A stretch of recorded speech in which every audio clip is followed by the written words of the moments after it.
Bismillahirrahmanirrahim. Alhamdulillahirabbil alamin. Wassalatu wassalamu ala al-mab'uts rahmatan lil alamin. Nabiyyina Muhammad wa ala alihi wa sahbihi wa man tabi'ahum bi ihsan ila yaumiddin, amma ba'd.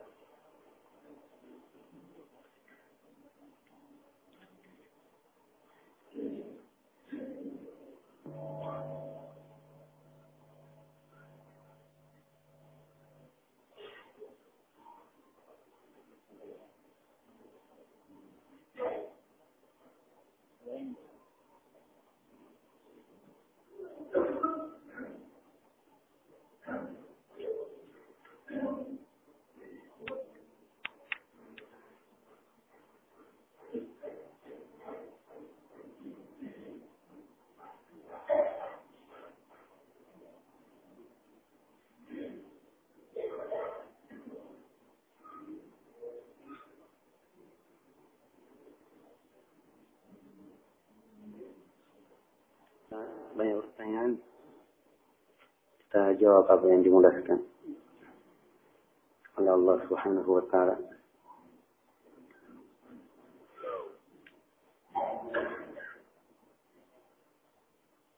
Apa hukum membuat, menjual, dan meniup trompet?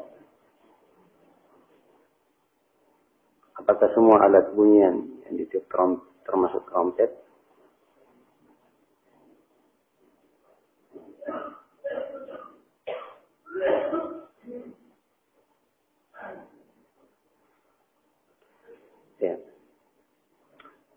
Adapun meniup trompet itu telah datang di dalam hadis Abdullah bin Zaid bin Abdi Rabbi tentang kisah adzan. Jadi di awal disyariatkannya adzan, ada usulan-usulan yang diajukan kepada Nabi Shallallahu Alaihi Wasallam. Di antaranya ada mengusulkan kalau ditiup trompet apabila atau ditiup sejenis trompet apabila datang waktu sholat. Maka Nabi tidak menerima hal tersebut. Sebab itu kebiasaan dari orang-orang Yahudi. Ya. Dan Rasulullah sallallahu alaihi wasallam telah bersabda, "Man tashabbaha biqaumin fahuwa minhum." Siapa yang menyerupai satu kaum, maka dia termasuk darinya. Karena itu tidak diperbolehkan seseorang membuatnya dan tidak pula menjualnya.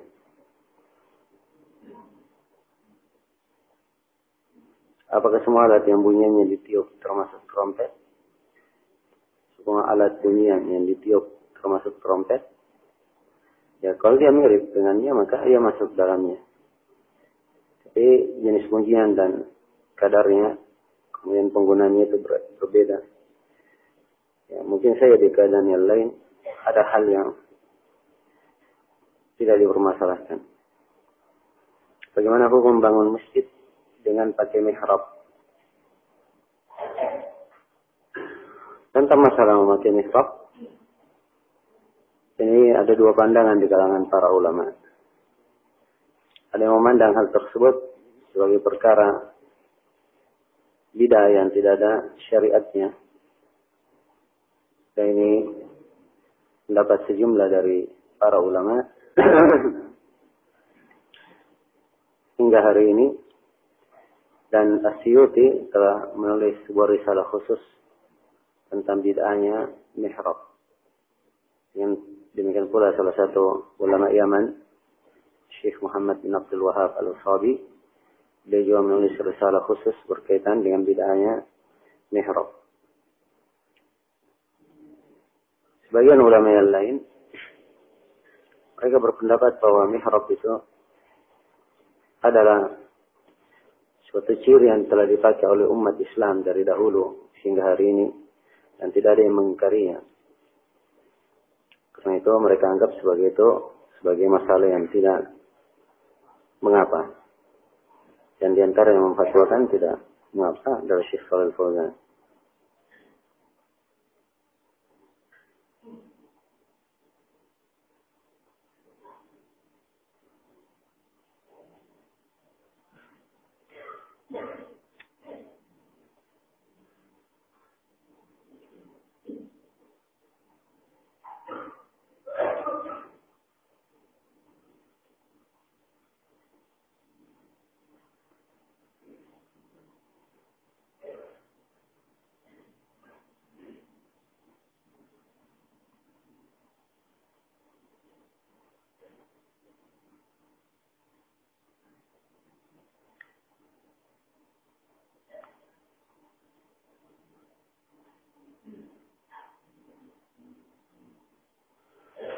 Kami adalah bekerja pada suatu perusahaan sebagai orang yang menjalankan alat berat, operator alat berat. Ya, seperti ekskavator, loader, dan lain-lain untuk melayani pengangkutan material mobil dump truck dalam perusahaan tersebut. Sedangkan para sopir dump truck biasanya memberikan makanan dan minuman kepada kami. Apakah ini termasuk larangan mengambil pemberian? Ya. Sekarang dia bekerja. Bekerja dalam sebuah perusahaan dengan akad kerja menjalankan operator alat berat. Yang lainnya juga bekerja di dalamnya. Dari perusahaan itu, tapi sebagai sopir menjalankan kendaraan yang lainnya. Kalau di dalam pemberian makanan ini hanya sekedar hal yang wajar saja, tidak ada kaitannya dengan pekerjaan, maka itu tidak ada masalah. Saya kira saya tidak tergambar ada pemberian ini terkait dengan pekerjaan. Ya, kalau dia terkait dengan pekerjaan yang harusnya pekerjaan itu biasa, tapi karena ada pemberian sehingga disegerakan, ini yang tidak diperbolehkan. Nah,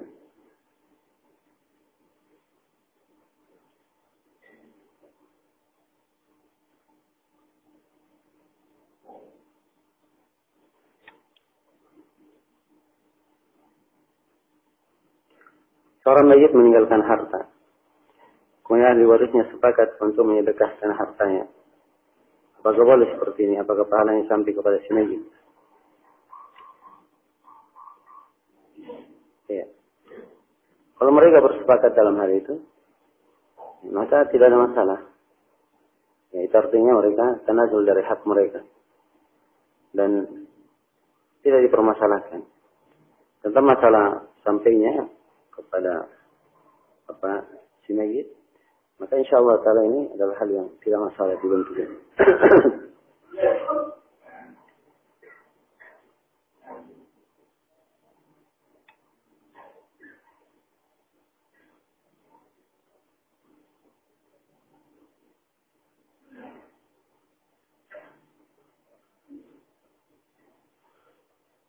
Mengapa niat tidak dimasukkan?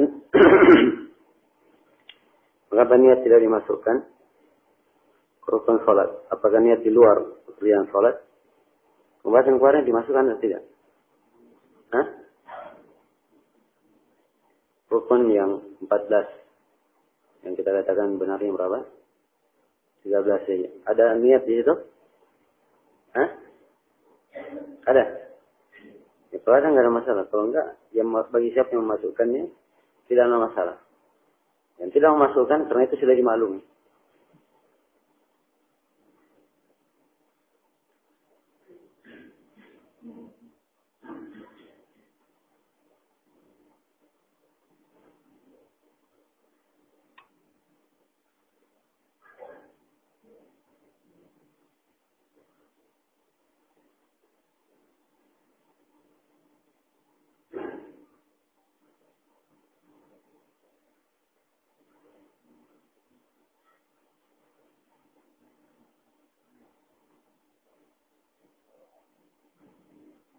Salah satu jenis tumbuhan di dunia kedokteran dikenal dengan nama jamur kombucha. Jamur ini berkhasiat menurunkan tekanan darah. Terus digunakan khasiatnya dengan mencampurkan air teh dan gula, diamkan selama 2 hari sehingga teh ini nantinya berubah rasa menjadi kecut-kecut manis. Dan kakek saya yang telah kena stroke sering meminumnya. Ya, saya nggak tahu ya di kecut-kecut manis ini apa dia. Ya, apa dia memabukkan apa tidak? Ya, khamar apa enggak? Ya. Kalau memang rasa jamurnya seperti itu, tidak ada masalah. Baik kalau dijamur dengan teh. Tapi kalau terjadi perubahan, karena disimpan 2 hari, dilihat apa ininya. keadaannya apa, apakah dia dianggap sebagai memabukkan atau tidak. Itu yang perlu diperhatikan. Kapan dia memabukkan, tidak boleh. Kalau tidak memabukkan, tidak ada masalah.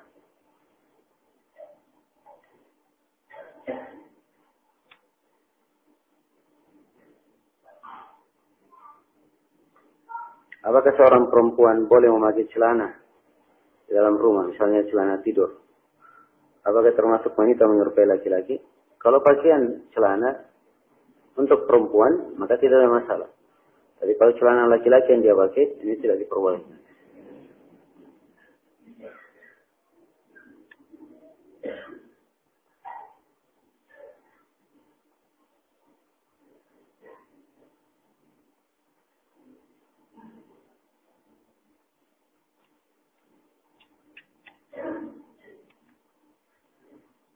Bisa tidak memakai sabun, memakai milik teman, misalnya sabun cuci odol yang ada di WC, dan tidak minta izin. Karena kemungkinan besar teman tersebut akan mengizinkan untuk memakainya. Ya kalau dia di rumah temannya tidak ada masalah, yang tinggal di situ hanya dia dan temannya tahu, dan dia tahu kalau dia minta izin pun tidak minta izin pun dia diizinkan. Tapi kalau dia di tempat umum seperti ini misalnya, ya, ada sabun dan WC, dia temukan di WC, dia pakai saja. Ya, kemudian dia katakan, oh ini insya Allah ridho aja orang yang punya. Nah, ini berbaik sangka bukan pada tempatnya. Harusnya ada izin, tidak boleh seorang mengambil dari milik saudaranya apa yang kecuali dengan dia ridho.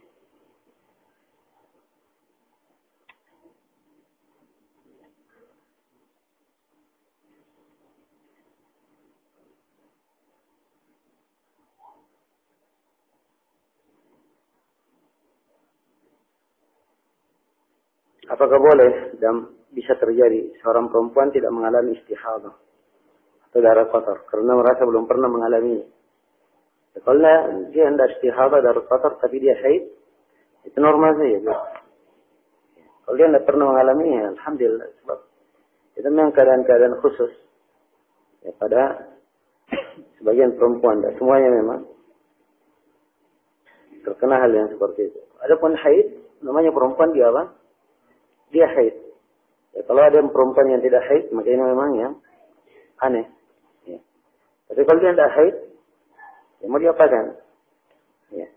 Jelas, tidak mungkin dipaksa keluar haid.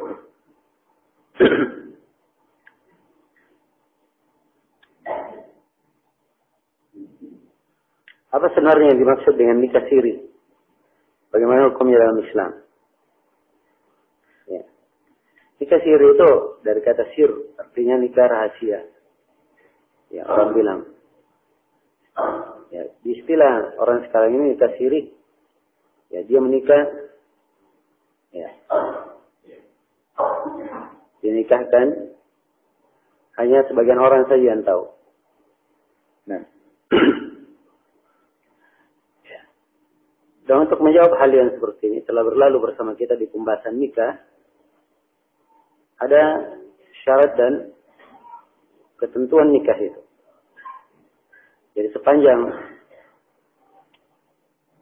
sudah ada keridhaan antara suami dan istri, kemudian ada wali yang menikahkan, kemudian ada dua saksi, ada mahar, maka nikahnya syah.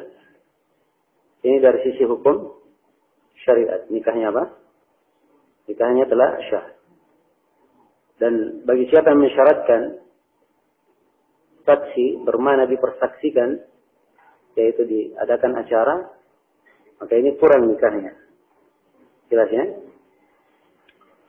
Ini sudut pertama yang dipandang nikah itu. Dari sisi akad dia syah. Tapi dari sisi yang kedua, dia tinggal di mana? Kalau dia nikah misalnya, mereka tinggal di perkampungan, ya, tidak berada di dalam sebuah ikatan negara di bawah sebuah negara, yang nggak ada masalah, liar seperti itu. Tapi kalau dia tinggal di sebuah negara yang ada catatan sipilnya, siapa yang menikah dan siapa yang tidak menikah, ya, maka apabila dia melakukan hal itu, maka dia sendiri yang merugikan dirinya. Merugikan dirinya dan merugikan hak perempuan dan merugikan hak anak-anaknya kelak. Ya, sebab harus ada dari akad nikah yang menunjukkan apa? pernikahan supaya hak-hak mereka terpenuhi. Ya. Hak-hak mereka terpenuhi. Si anak diketahui siapa ayahnya. Kemudian nanti ketika melahirkan juga diketahui ayahnya siapa dan seterusnya. Ya, baik. Jadi ini dua sudut pandang yang diperhatikan. Jelas ya? Karena itu keliru orang yang mengatakan bahwa nikah siri adalah zina. Kalau terpenuhi syarat-syarat nikah. Kalau terpenuhi syarat-syarat nikah, maka dia adalah nikah yang syah. Tapi juga keliru orang yang membolehkan nikah siri itu. Sebab dia merugikan merugikan banyak pihak di dalamnya. Dan memunculkan kecurigaan. Karena itu tidak pantas orang itu menikah. Kecuali dengan dicatat secara resmi di pemerintahan. Ya.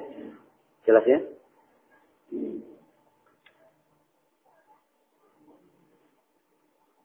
Maka kalau pemerintah ingin membuat hukum tentang wajibnya nikah, ya, maka boleh saja mereka menjatuhkan sanksi kalau nikah tidak melalui catatan mereka, tapi hukum tentang akad nikahnya kita harus diketahui bahwa akad itu hukumnya adalah apa? Hukumnya adalah syah.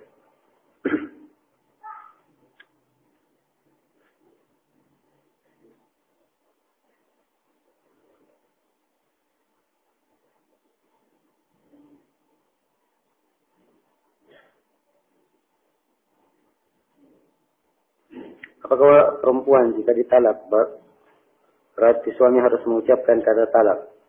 Bagaimana jika isyarat seperti suami berkata silahkan kamu menikah lagi? Ya. Sudah kita sebutkan ya bahwa talak ada dua lafaz. Ada dengan lafaz sharih, lafaz talak sharih, dan ada talak kinayah. Kalau dia di talak kinayah, kapan dia meniatkan hal tersebut, maka terhitung jatuh talak. Ini lafaz yang disebutkan lafaz kinayah.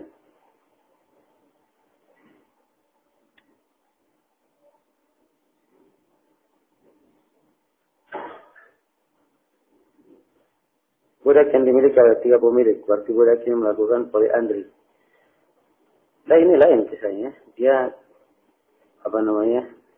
itu ada kondisi tertentu.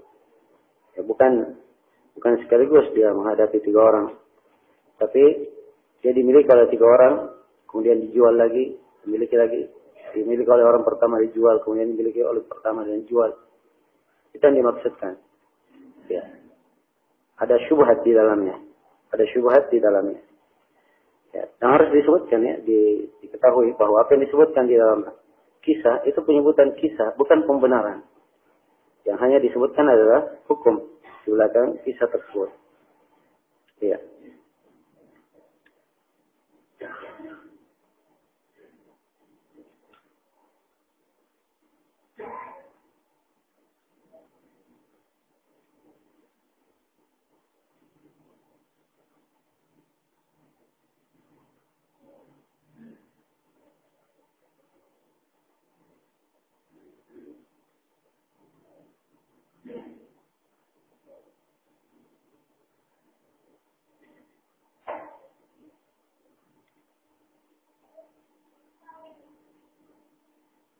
Seorang suami mentalak istri, talak raj'i. Kemudian suami menggauli istri masa iddah tanpa ada kata rujuk.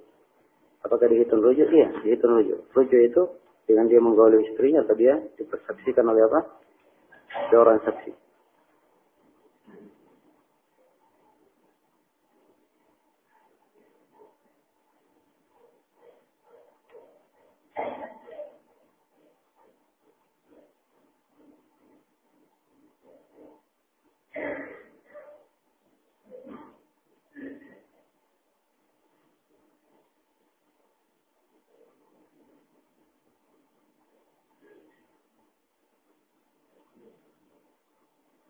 Saya ingin membeli baju di toko. Ternyata harganya 10.000.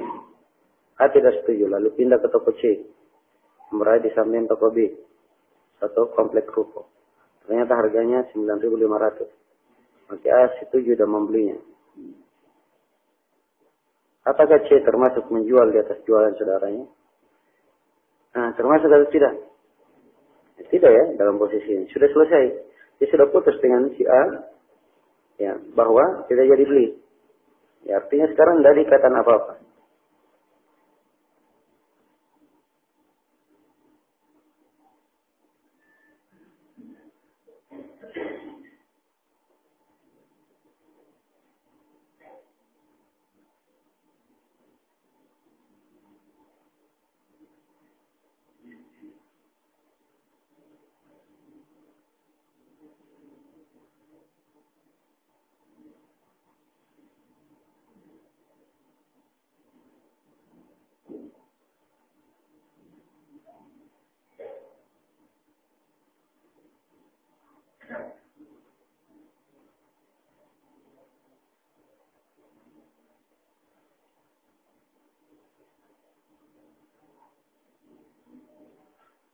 Apa ini maksud dengan suami adalah mahram istrinya? Bukankah mahram yang diharamkan dinikahi?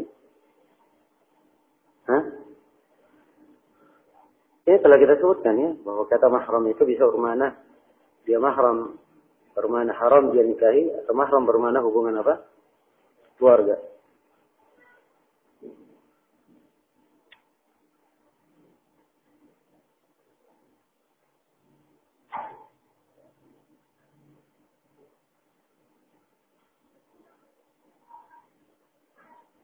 Sudah beranak menikah dengan janda beranak. Apakah anak tersebut mahram? Yang satu yang lainnya sehingga tidak boleh menikah. Itu hanya bukan mahram ya. Cuma menikah boleh saja.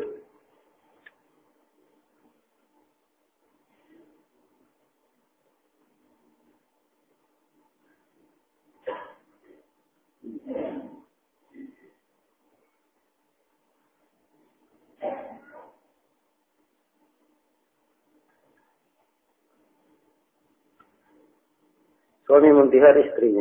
Temuilah istri selama 1 bulan. Kemudian dia menggaulinya. Setelah berlalu sebulan. Maka harus bayar kafaratu kata dihar.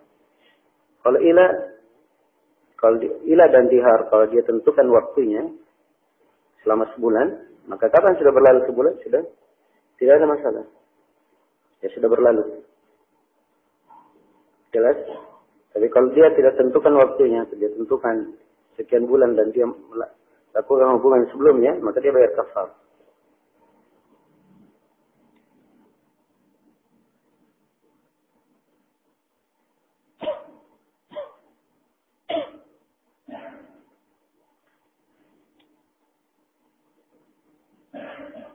Kalau kita potong ayam, apakah baca selawat? Ya. Jawabannya tidak, cuma baca tasmiyah saja. Bismillah, kalau dia tambah Allah Akbar, tidak apa-apa.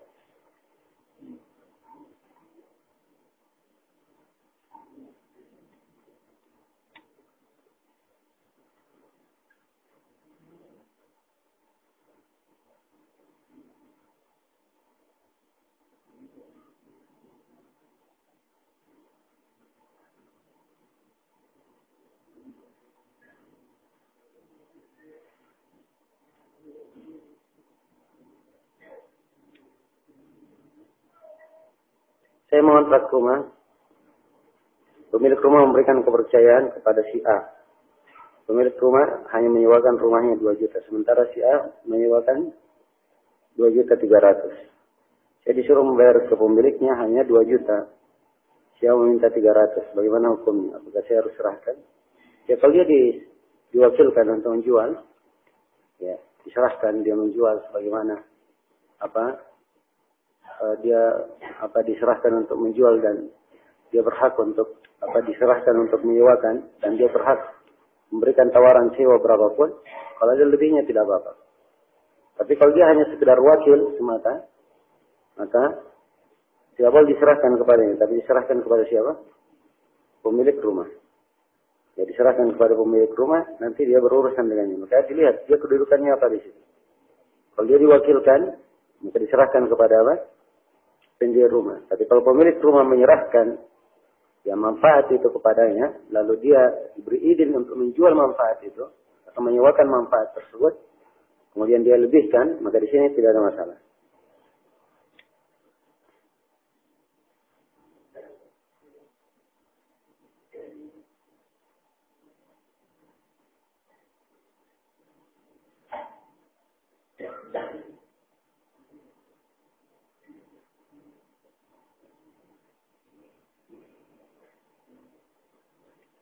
Bagaimana seorang laki-laki mau menikah, tapi perempuan tidak mau. Namun si laki-laki melakukan guna-guna pada perempuan tersebut. Akhirnya dia mau. Apakah pernikahannya halal? Ini adalah hal yang diharamkan. Dan dia di sini jatuh ke dalam banyak pelanggaran. Pertama, dia telah melakukan sihir, minta untuk disihir. Jadi ini dosa besar. Ya. Kemudian dia membahayakan orang lain. Ya. Kemudian yang ketiga, dia melakukan akad nikah tanpa keridhaan. Ya. Dan nikahnya ini tidak syah yang seperti ini. Nah.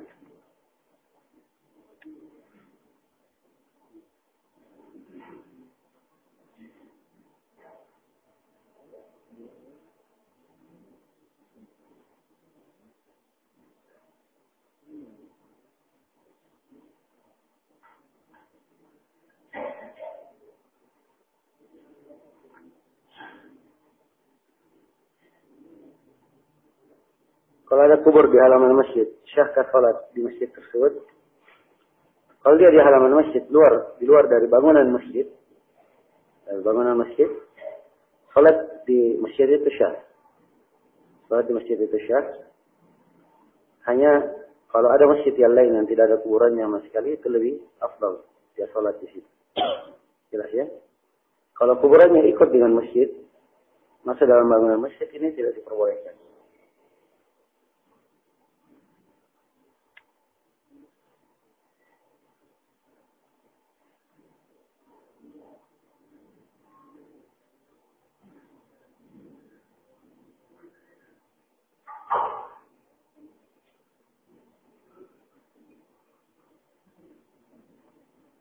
Bolehkah memindahkan kuburan?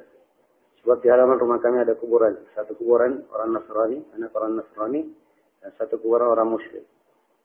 Dan kubur ini sering terinjak oleh orang yang masuk ke halaman kami. Tanpa sengaja atau tidak tahu bahwa itu adalah kuburan. Kalau tanah adalah tanah milik dia, ya, maka dia punya hak untuk memindahkan kuburannya. Kalau memang miliknya. Jadi kuburan tersebut, kuburan muslim harusnya dipindahkan ke kuburan kaum muslimin.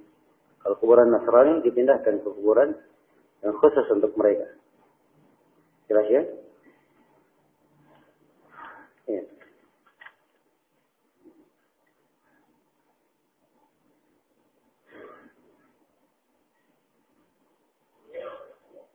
Mohon penjelasan tentang derajat hadits wanita yang paling berkah dan yang paling ringan maharnya. Ada hadis ya tentang hal ini, tapi ada kelemahan dalam hadisnya. Nah itu di sela-sela pembahasan kita tidak singgung. Kita membawakan dalil-dalil yang lain. Ya. Dalil-dalil yang lain. Ya, kandungan dari hadis ini memberikan makna disunnahkannya mempermurah mahar dan terdapat kandungan keutamaan di dalam hal ini. Ya. Kandungan pertama yang terpenting. Hukum memperingan mahar. Dan ini ada di dalam kandungan hadis yang sahih. Nah itu kita memakai hadis yang sahih saja.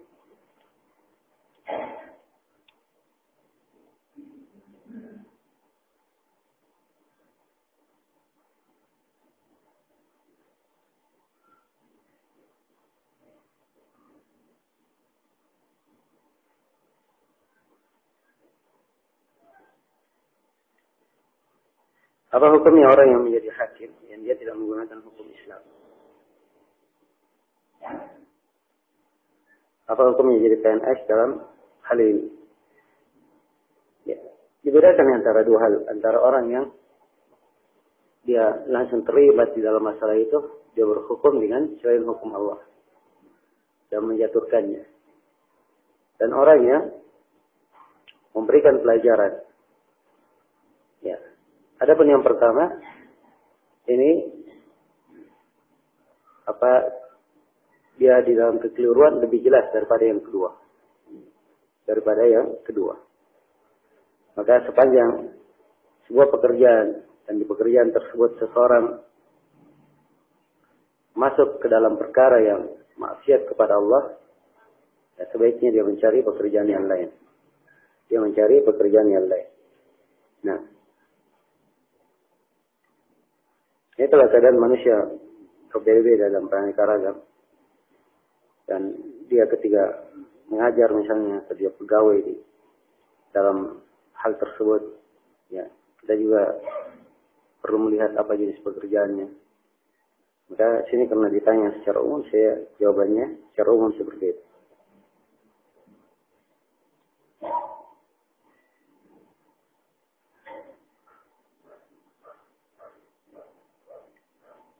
Sekelompok salafiyun mengadakan sholat id sendiri. Dan mereka jumlahnya tidak sampai 20 orang. Dengan alasan syiar sunnah. Ya, di mana syiar sunnahnya kalau dia cuma 20 orang? Hah? Nah, itu namanya sholat sendiri. Ya, dan ini bukan sholat id. Al-id yang dikatakan sunnah, al-idu yom yata'ayyadu fihi nas. Ya. Id adalah hari apa? Manusia berkumpul di dalam hari id itu. Wal adha yawma yadhhun. Dan hari Ahad itu mereka adalah hari yang mereka apa? Melakukan udhiyah di situ. Ya, syariatkan kebersamaan kaum muslimin. Ya, jelas. Jadi kalau hanya 20 orang, ini saya anjurkan untuk sholat dengan masyarakat umum. Ya, kalau mereka ingin melaksanakan, ya ingin menegakkan sunnah, maka mereka menjadi panitia, menentukan khatibnya. Berusaha mencari tempat yang umum, masyarakat semuanya sholat di situ. Kemudian mereka yang menjadi apa? Khatib dari mereka, selesai. Ya. Ini sudah terpenuhi ketentuan. Ya. Dan saya sering mengingatkan kepada ikhwah, jangan mengesankan bahwa dakwah ini adalah dakwah yang eksklusif, hanya sebagian orang saja. Ya, dia dakwah khusus. Ya, sebagian orang tidak ikut. Enggak, dia agama ini adalah agama untuk seluruh manusia. Ya. Dakwah ini adalah dakwah terbuka untuk seluruhnya. Jangan dikesankan dakwah ini sempit. Dan dikesankan hal-hal yang negatif terhadap dakwah ini. Ya. Kecuali kalau dia sudah besar, di sebuah tempat sudah banyak orang. Ya. Kemudian kalau mereka mendirikan sholat id, semuanya ikut di situ, ini tidak ada masalah. Ya. Tapi subhanallah kalau cuma 20 orang, ya. Mana manusia lainnya? Ya. Nah, ini hal yang tidak disyariatkan.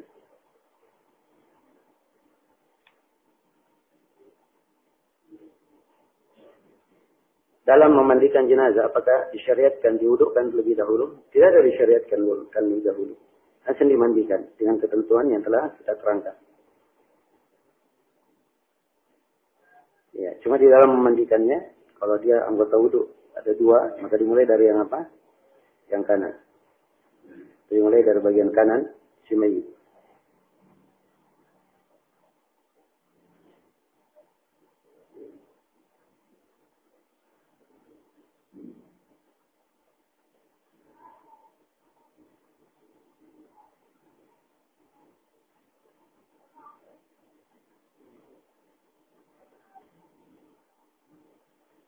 Jadi maklumi bahwa perempuan yang belum nikah, maka kalau dia dikhitbah, idinnya dengan diam.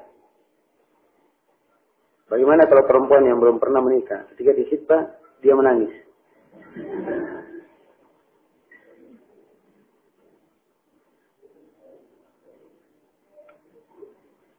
Ya. Menangis itu banyak macam ya. Banyak macam menangis. Ya. Ibnu Qayyim di Zadul Ma'ad menyebutkan ada 10 jenis menangis. 10 bentuk apa? Menangis. Ya. Dan ini tidak diketahui apa yang diinginkan dengan tangisan. Apakah dia bergembira? Ya, ada yang melamarnya, atau dia bersedih karena dilamar oleh orang misal itu. Ya. Jelas ya? Nah ini kalau dalam keadaan seperti ini tidak menggambarkan idin, perlu diperjelas. Ya. Baik. Kalau ditanyakan kembali, kemudian dia tetap diam, maka tidak ada masalah, itu menunjukkan idin. Ya. Tapi kalau dia setelah itu menjelaskan tidak mau, ya, maka ini telah dia jelaskan apa maksud dari tangisannya.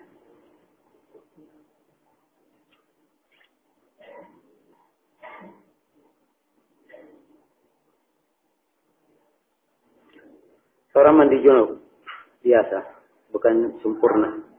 Seperti merendam di sungai, kemudian apakah dia teranggap mempunyai wudhu dan bisa langsung sholat? Ya kalau dia niatkan tidak apa-apa. Kalau dia niatkan apa? Tidak apa-apa.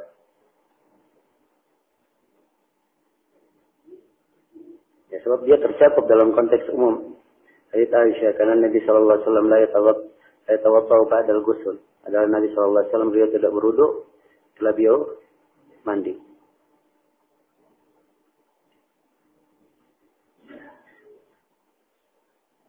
Apakah dikatakan telah dukhul walaupun seorang hanya berduaan saja dan belum bersetubuh? Ini kalau kita terangkan, ini ada dua pendapat di dalam para ulama. Iya. Ada dua pendapat. Dan kita sebutkan bahwa pendapat yang kuatnya walaupun sekedar berduaan saja.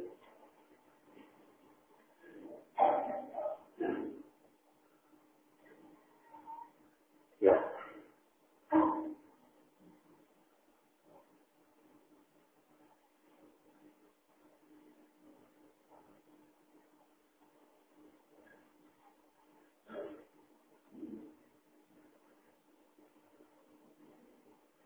Apakah boleh disujud pada rakaat terakhir seorang baca doa yang disyariatkan, kemudian ditambah dengan doa-doa lain, tapi menggunakan bahasa Indonesia?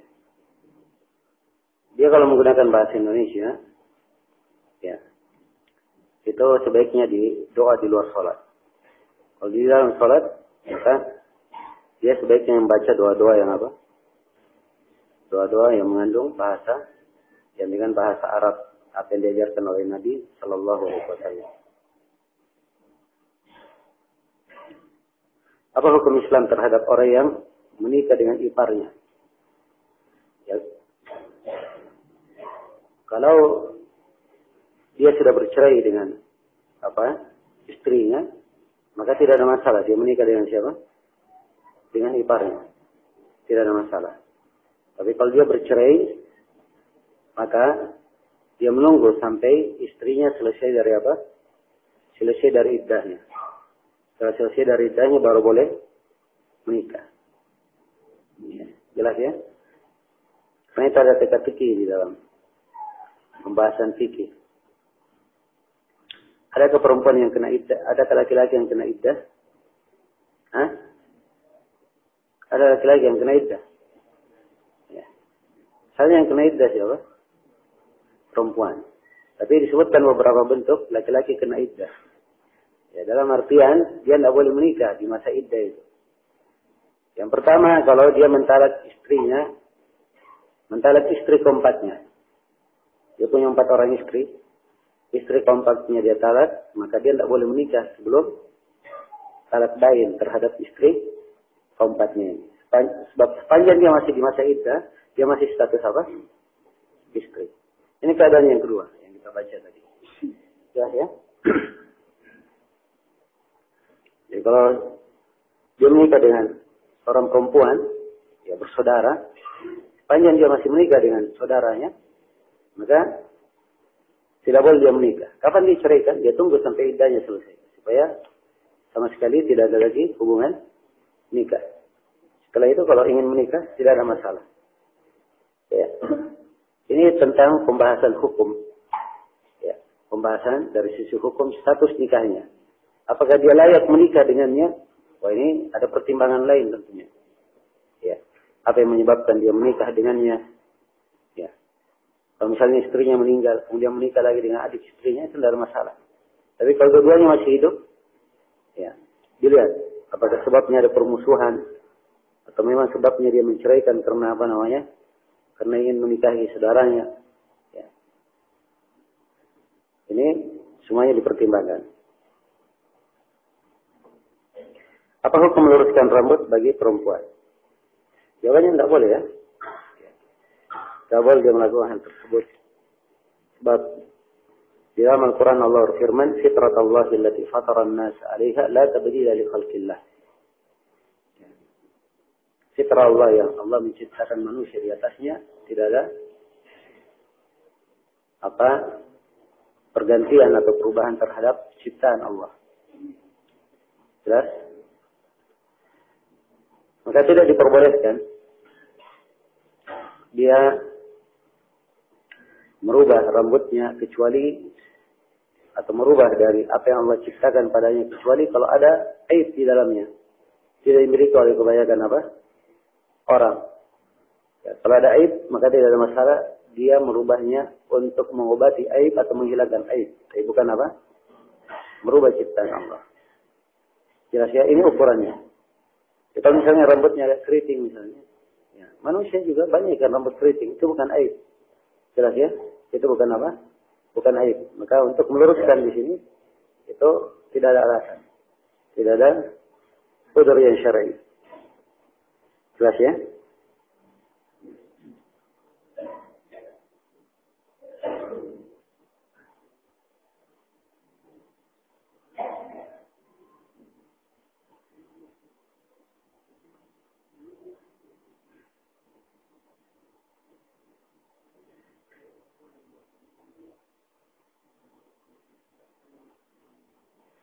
Seorang berhutang sebanyak 100.000. Dan tatkala dia berhutang, disyaratkan oleh yang memberi pinjaman pada saat jatuh tempo pembayaran. Nah, si peminjam tidak mampu membayar, maka hutang tersebut berbunga. Dan yang meminjam tidak bisa membayar. Ini akad tidak diperbolehkan, ini riba ya dari awalnya. Nah, tidak diperbolehkan. Maka siapa yang telah terjatuh di dalam hal ini, dia asalnya hanya membayar 100.000 itu saja.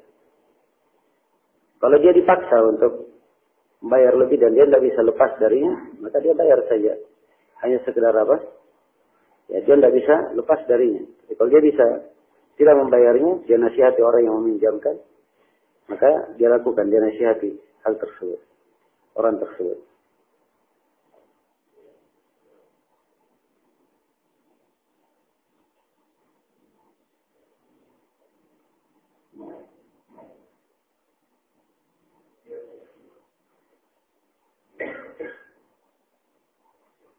Bolehkah seorang bayi diobati dengan cara imunisasi? Misalnya. Ya, saya nggak mengerti apa yang dipermasalahkan di imunisasi. Kalau dia adalah hal yang bisa memberikan ketahanan dan kekebalan pada anak, ya tidak ada masalah. Tapi orang-orang mengatakan tidak boleh, katanya itu membahayakan anak. Dan saya sampai sekarang tidak tergambar apa sisi yang bisa membahayakannya dan kenapa pemerintah mengizinkannya kalau memang itu membahayakan. Ya, dan saya pernah tanyakan tentang imunisasi ini kepada Syekh Shalih Fauzan. Beliau sendiri ketika saya kabari bahwa ada yang mengatakan ada bahayanya, ya beliau menganggap hal itu adalah hal yang jauh. Kenapa ada pemerintah kemudian mengizinkan? Kalau memang bahayanya, itu adalah hal yang berbahaya. Jelas ya? Jadi ini harus diperjelas apa yang dimaksudnya dengan imunisasi, bagaimana ketentuannya. Yang jelas kalau dia tidak imunisasi juga tidak apa-apa. Ya. Toh umat-umat terdahulu juga hidup tanpa ada imunisasi. Ya.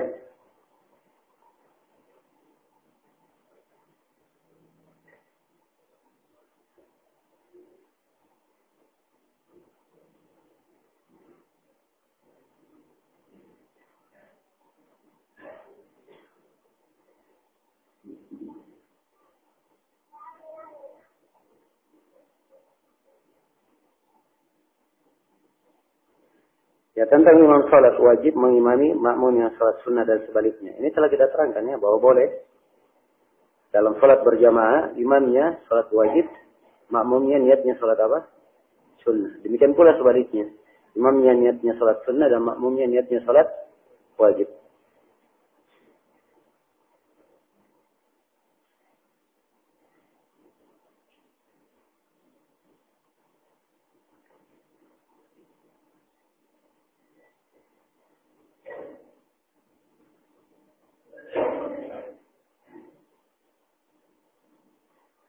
Apakah istri mertua yang kedua termasuk mahram?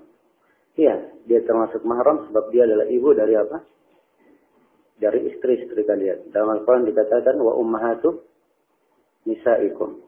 Dan ibu-ibu istri-istri kalian.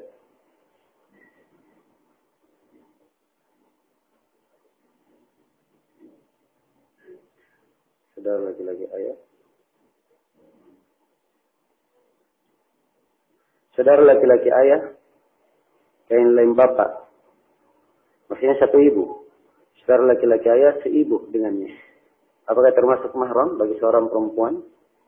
Maksudnya perempuan ini anak dari ayah ini.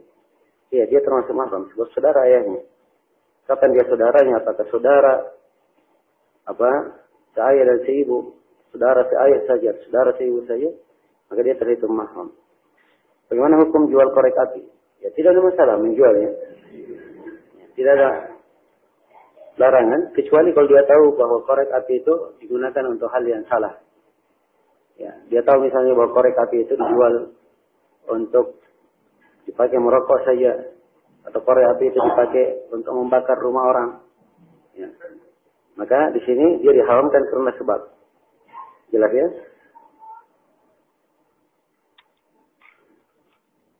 Apakah tidak ada perbedaan antara perempuan dan laki-laki dalam gerakan sholat? Tidak ada perbedaan. Semuanya sama.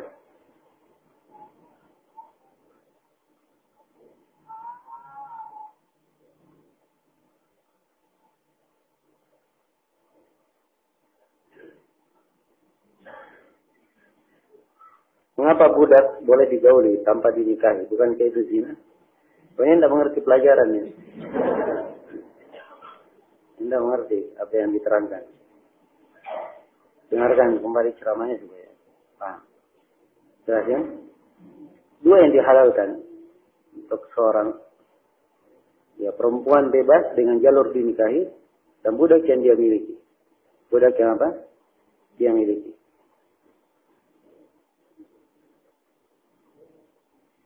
Berobat dengan suatu yang najis haram. Tapi mengapa kencing onta dan susu onta boleh?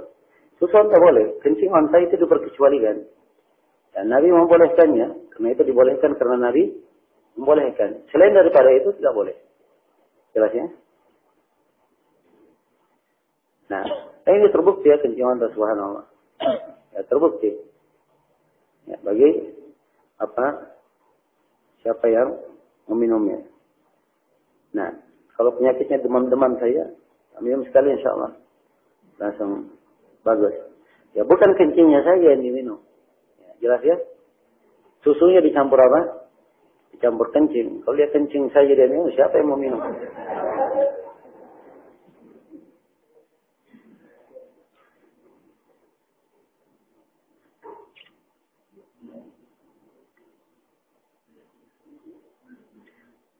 Bagaimana dengan orang yang mengirim uang dari luar negeri ke Indonesia melalui bank? Ya jawabannya boleh saja. Tapi harus diperjelas bagaimana mata uang yang dia kirim, kemudian diterimanya pakai mata uang apa? Harus diperjelas. Jelas ya? Kalau dikirim pakai dolar, dia terima dolar, tidak ada masalah. Tapi kalau dikirim dolar, dia terima rupiah, maka ini dia menggabungkan dua akad. Akad pengiriman dan akad penukaran. Ini tidak diperbolehkan. Harus dia berjelas.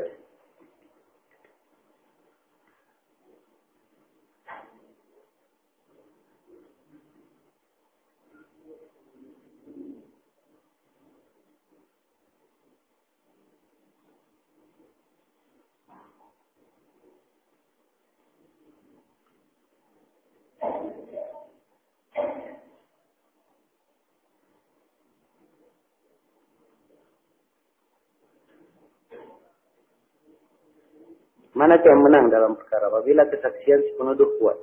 Bersamaan dengan itu juga si tertuduh bersumpah. Ini juga tidak mengikuti pelajaran. Kita sudah sebutkan. Awalnya yang diminta siapa? Yang menuduh. Diminta bukti dulu. Dia datangkan bukti. Ya, dengan bayyinah. Atau dengan dengan 4 saksi. Atau dengan 2 saksi. Ya, tergantung apa yang dia tuduhkan. Jelas apa yang dia tuntut. Ya, kalau dia datangkan, maka sudah selesai. Ya. Biar yang ditulis dia sumpah itu tidak berpengaruh. Jelas ya? Tidak berpengaruh.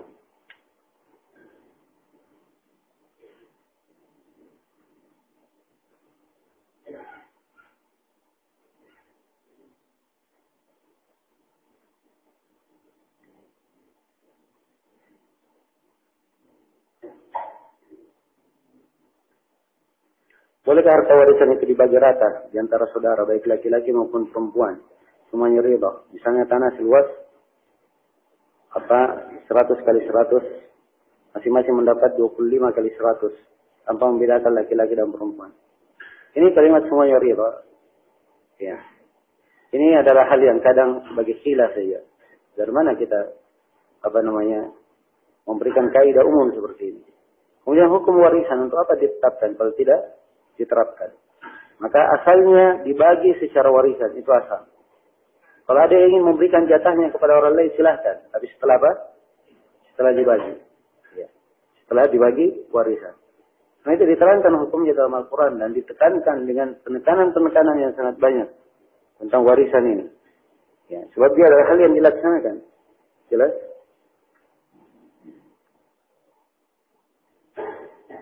Kalau misalnya saya punya pembagian, anggaplah misalnya saya punya pembagian banyak dari harta itu. Kemudian dari pembagian saya setelah saya dapat warisan, saya berikan sebagiannya kepada orang lain. Tidak ada masalah. Ya, tapi dibagi dulu secara apa? Secara warisan. Ya. Setelah semuanya misalnya terbagi, semuanya dapat lengkap. Kemudian setelah itu mereka saling memberikan, ya, agar supaya apa? Pas bagiannya tidak ada masalah. Itu urusan mereka sendiri. Jadi dibagi dulu sesuai dengan proses warisan. Siapa yang paling berhak melakukan pembagian? Apakah diserahkan kepada penguasa pembagian harta itu? Ya. Ya asalnya itu di pengadilan, di dalam pembagian. Tapi kalau di antara mereka bisa riba dan ada akad di antara mereka di dalam pembagian, hal yang menahan sehingga kalau ada yang mengkasuskan masalah itu bisa bisa dihadapi, maka tidak ada masalah.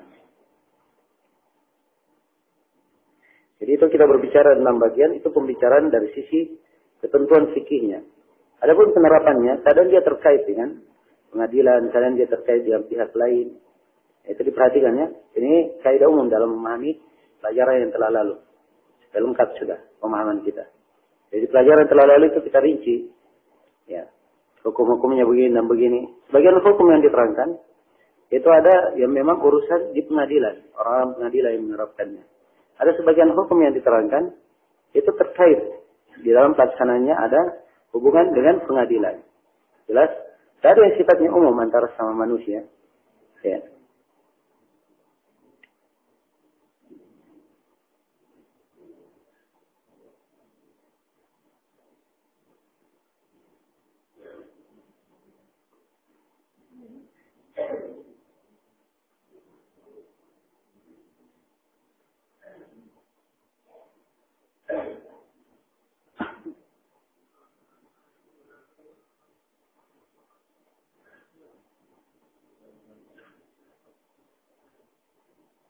Bolehkah sembelihan nasikah atau akikah itu kurang dari 1 tahun?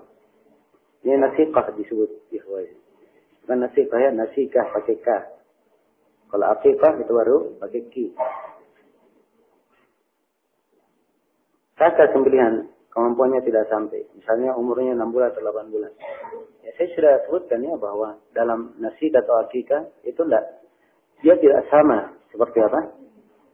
Seperti udhiyah. Menurut pendapat yang terkuat. Tapi saya anjurkan siapa yang ingin lebih sempurna dan keluar dari silam pendapat, ya dia lakukan seperti apa? Hewan udhiyah. Sebab memang ada 2 pendapat di kalangan para ulama dalam masalah.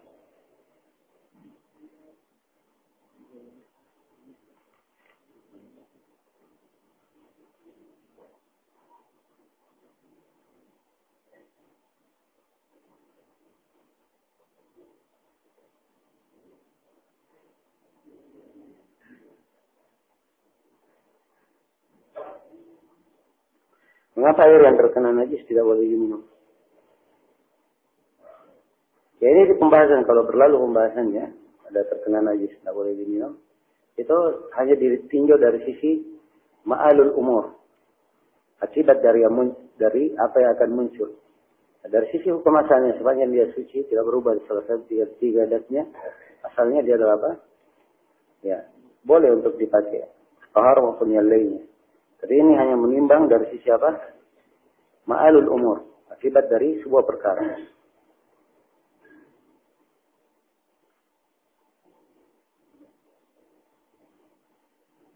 tentang multi level marketing ada fatwa Lajnah Daim dalam hal ini kita telah terjemahkan. Silakan dibaca di sini.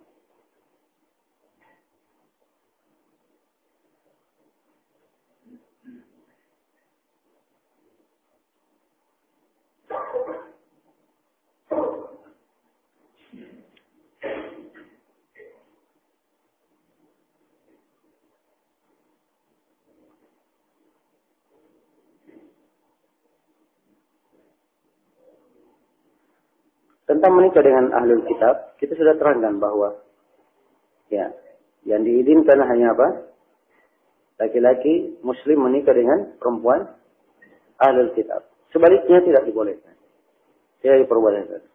Ya, kalau menikah adalah dengan akad yang menunjukkan kepemilikan. Saya nikahkan kamu. Nah, jelas ya? Kan itu akadnya. Saya nikahkan. Nah. Dan syaratnya sama dengan apa yang telah kita sebutkan di pembahasan nikah. Apakah talak dijatuhkan setelah bayi lahir, bagaimana masa iddahnya? Ya sudah kita terangkan ya, kalau dia ingin mentalak, walaupun si perempuan dalam keadaan hamil boleh saja. Yang dilarang itu mentalak di mana? Di masa haid, itu yang dilarang. Ya, dan sama yang dimaksud dengan masa haid di masa nifas. Sebab haid dan nifas sama. Ya. Dan dilarang juga mentalak di masa suci, dan dia menggauli istrinya di masa suci. Nah.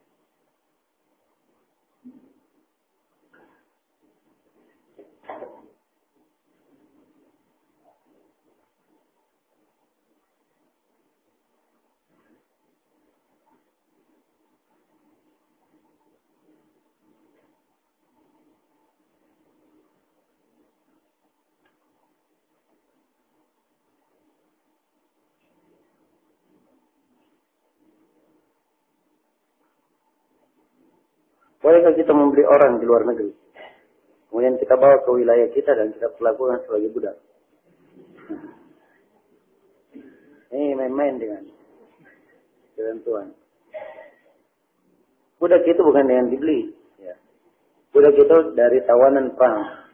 Setelah dia dari tawanan, kemudian ada yang memilikinya, kemudian terjadi transaksi jual beli, ya itu baru boleh diperjualbelikan. Tapi kalau asalnya dia orang bebas, dia beli, ya, ini tidak diperbolehkan. Jelasnya?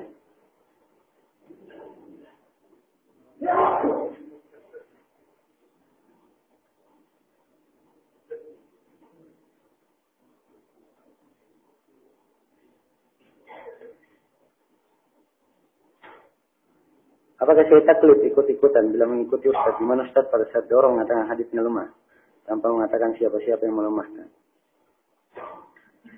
Mendapati imam rukuk dalam keadaan satu rakaat. Tentang mendapati imam rukuk, maka dia dapat satu rakaat. Yang dikatakan taklid itu adalah ittiba' man laysa bi hujjah bila hujjah. Mengikuti orang yang bukan hujjah tanpa apa? Tanpa hujjah, itu taklid. Ya. Dan ada pembahasan lain, ada yang disebut dengan nama qubul khabari thiqah. Menerima berita orang yang dipercaya. Ini juga hal yang disyariatkan. Sebab dalam Al-Quran dikatakan, ya ayyuhalladzina amanu in ja'akum fasiqun binaba'in fatabayyanu.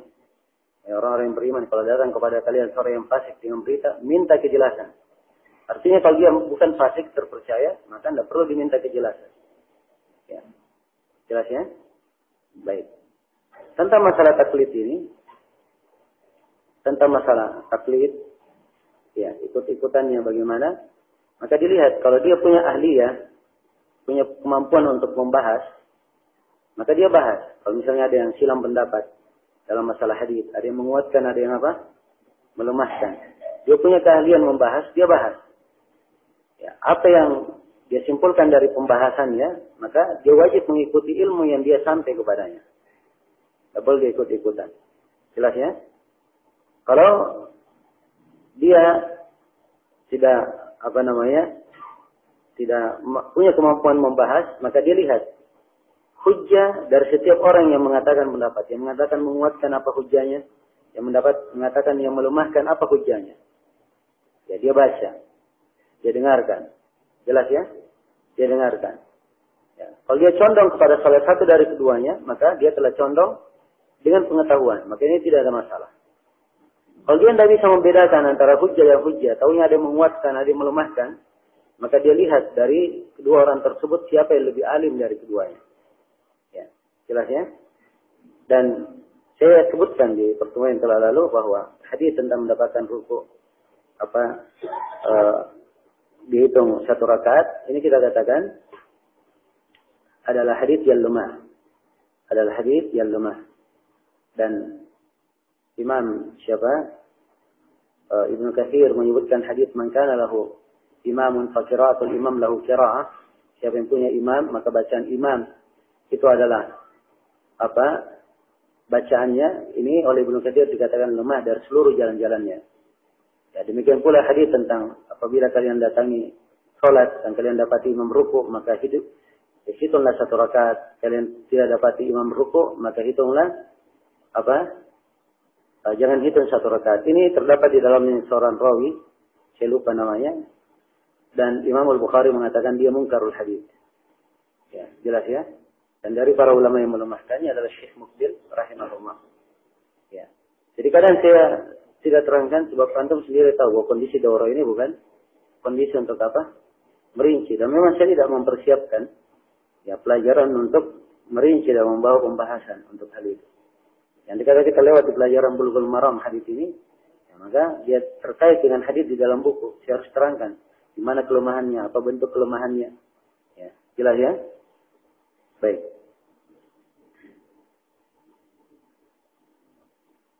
Itu tadi rincian-rincian di dalam melihat perbedaan pendapat di dalam para ulama di dalam masalah taklid. Itu saya simpulkan dari apa yang saya pahami dan saya dengarkan dari sejumlah para ulama kita di masa ini.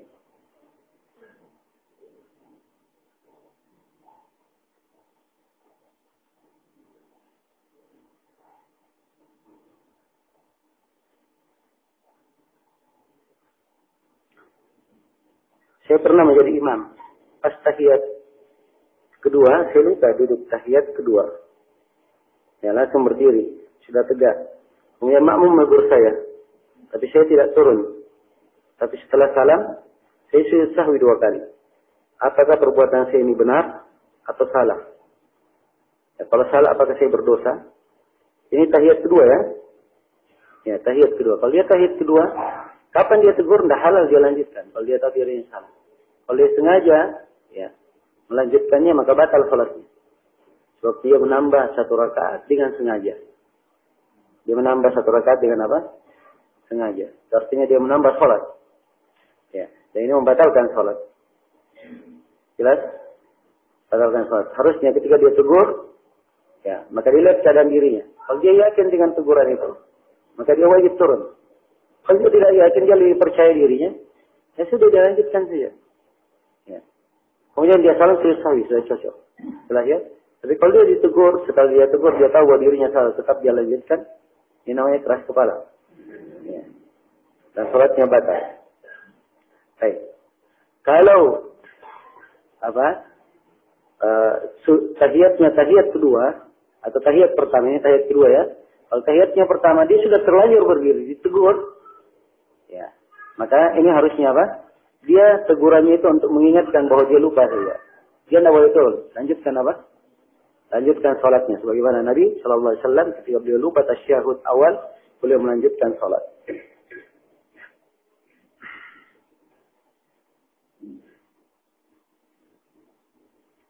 Janda atau duda yang berzina, apakah hadnya sama dengan muhsan atau digolongkan sedikit? Gimana caranya pertanyaannya? Janda atau duda, itulah muhsan namanya. Ya. Jadi muhsan itu orang yang sudah pernah merasakan pernikahan.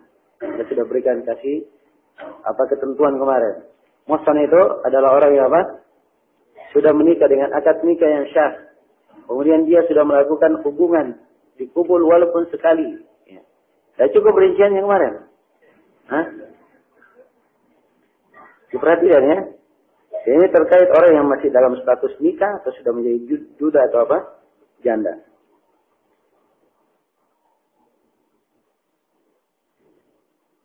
Apakah syah akikah dilaksanakan pada hari ke-14 dan 21? Karena kebanyakan dilakukan oleh orang awam. Ada hadis yang menjelaskannya, tapi hadisnya lemah. Yang ada yang syah cuma di hari ke-7 saja. Itu yang syah di dalam riwayat Bukhari. Selain daripada itu ada kelemahan. Ya, ada kelemahan.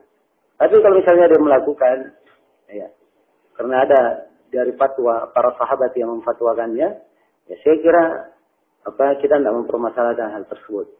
Nah, kemudian juga memang para ulama sebagiannya ada yang memandang bahwa akikah itu adalah disembelihkan untuknya. Dia terkait dengan penyembelihannya, bukan terkait dengan harinya. Bukan terkait dengan harinya. Tapi yang benarnya dia adalah ibadah, diterangkan syariatnya dengan penyebutan hari. Maka dia terikat dengan hari.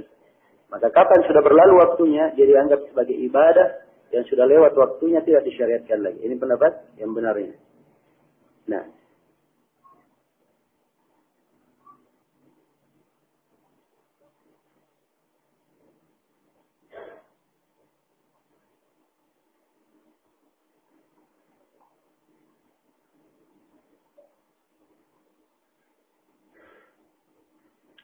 pada waktu berdiri untuk salat berjamaah, apakah diharuskan mengangkat terlalu lebar sehingga menyempitkan, bahkan menyakiti orang yang menjepit kaki orang yang satu soft dengannya, dengan menjepit kaki orang yang satu soft dengannya, dengan alasan merapatkan soft. Ya. Dalam merapatkan soft itu dibatas sewajarnya, Dia menutupi tempat-tempat atau celah-celah yang kosong. Ya, dia jangan menyakiti kaki saudaranya. Jelas ya? Jangan dia injak kaki orang. Ya. Merapatkan soft. Ya. Bentuk rapatnya itu karena disifatkan dengan menempel tumit dengan tumit, ya. Kadang menempel mata kaki dengan mata kaki. Itu pensifatan. Yang dimaksudkan adalah apa? Softnya rapat. Itu yang dimaksudkan. Tidak ada celah. Walaupun tidak rapat antara tumit mata kaki dengan mata kakinya, sebab memang itu bukan kewajiban di dalam meluruskan soft. Jelas ya? Dan Nabi SAW telah bersabda, walinu bi'aidi ikhwanikum. Dan berlemah lembutlah kalian memegang tangan saudara kalian. Ini di dalam konteks beliau memerintah untuk meluruskan shaf. Maka ini harus diperhatikan dan dijaga. Ya, dijaga. Dan kadang ada sebagian ikhwah, subhanallah, ya, sholat, ya dia semangat, masya Allah, meluruskan. Ya, tapi dia tidak sadar bahwa orang di sampingnya sudah kesakitan diinjak dari tadi. Ya. Jadi mengganggu kehusyukan orang. Ini tidak diperbolehkan.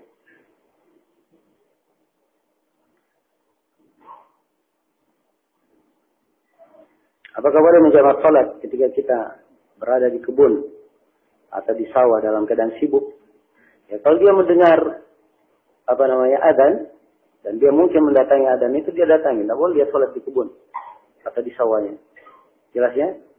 Kalau dia dalam keadaan sibuk, ya satu misalnya petani misalnya ada waktu khusus mereka semuanya ya bersama-sama, maka tidak ada masalah. Mereka satu masjid, imamnya mengambil inisiatif menjamak di kondisi di kondisi yang diperlukan di satu masjid ya. Tapi kalau dia jamak sendiri-sendiri tidak.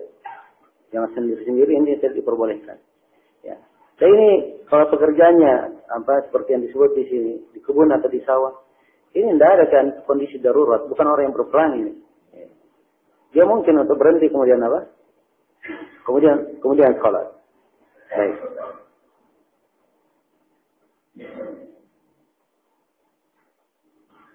Benarkah bila seorang anak pergi menghajikan orang tua yang sudah meninggal dengan biaya syianat, walaupun bapaknya tidak pernah berwasiat? Iya, walaupun tidak pernah berwasiat tidak apa-apa.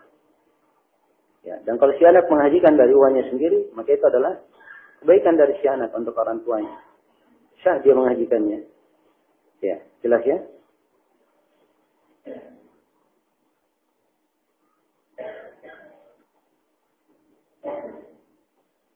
Seorang berhutang dengan rentenir. Sebelum selesai hutangnya dia baru tahu kalau riba itu dilarang. Apa seharusnya yang dia lakukan?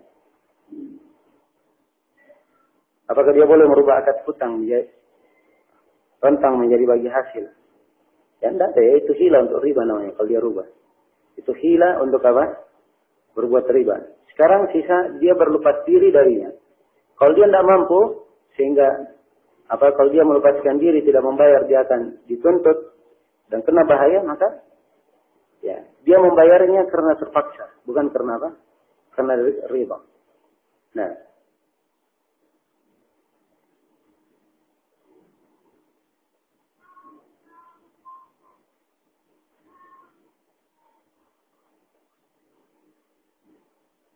Bolehkah menikahi anak perempuan saudara atau saudari orang tua? Tapi beda ibu. Artinya orang tua punya istri lain. Nggak paham ini apa ini. Ini kayak perempuan. Jadi perjelas ya pertanyaannya dulu.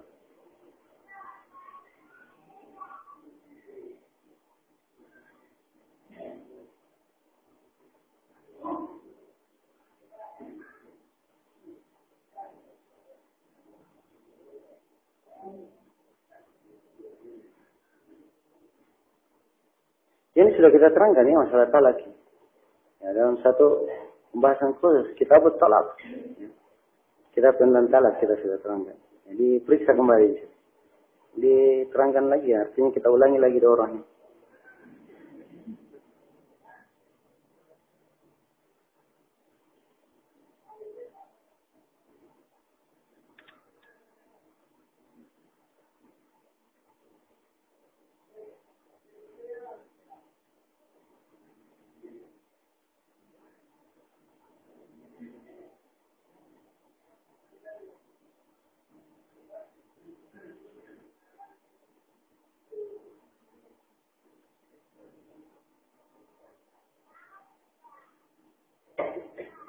Baik, cukup dulu sampai sini ya. Insyaallah nanti kita lanjutkan setelah maghrib lagi. Sekarang antum istirahat dulu. Ya. Baik, subhanakallahumma wa bihamdik, asyhadu an la ilaha illa anta, astaghfiruka wa atubu ilaik. Alhamdulillah.